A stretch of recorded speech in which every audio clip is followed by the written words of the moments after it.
Hello, Dr. Berg here. Listen, I got this question recently. I have no more gallbladder. Can I eat what I want now, right? Because obviously the problem is solved. So let's talk about that. So what happens, you have the liver that makes bile that travels down a tube, the bile duct, and it's supposed to go into the gallbladder, that it gets stored and concentrated because you need a majorly concentrated, significant amount of bile to be able to digest a certain meal. So right now, it just trickles down the bile duct in very small amounts into the small intestine without being concentrated or stored.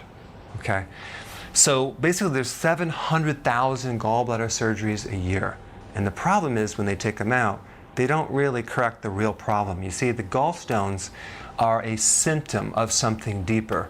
Sluggish gallbladder is not the problem, it's a symptom of usually either high estrogen or more commonly high insulin.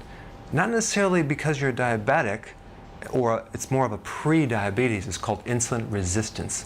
And insulin resistance is a very common thing. Here are the symptoms. You're not satisfied after you eat. You need a little something sweet. You get tired after you eat.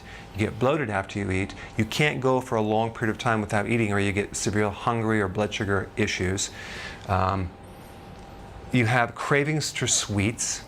You use the bathroom at night too frequently when you're trying to sleep. There's a lot of symptoms. But anyway, if this was causing the gallstones or the gallbladder problem, and you remove the gallbladder, the problem is still there.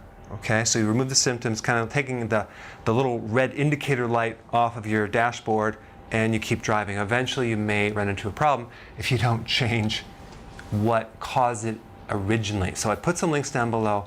If this is your situation, you should probably, I don't know, at least study up on it to see if you have this and what to do about it, so you don't end up with more problems.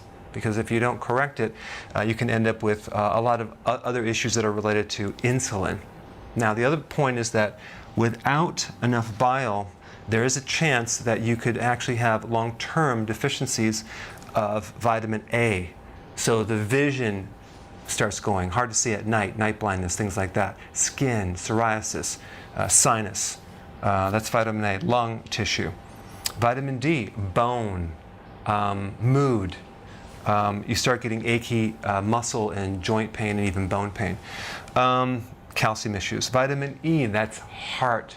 That's repair, wound healing, hormones, skin, oxygen carrying capacity.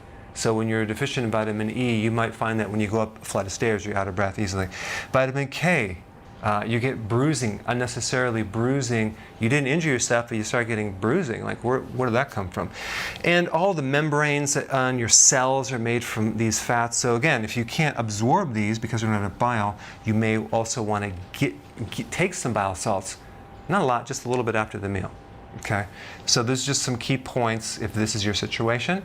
So thanks for watching. Put your comments down below.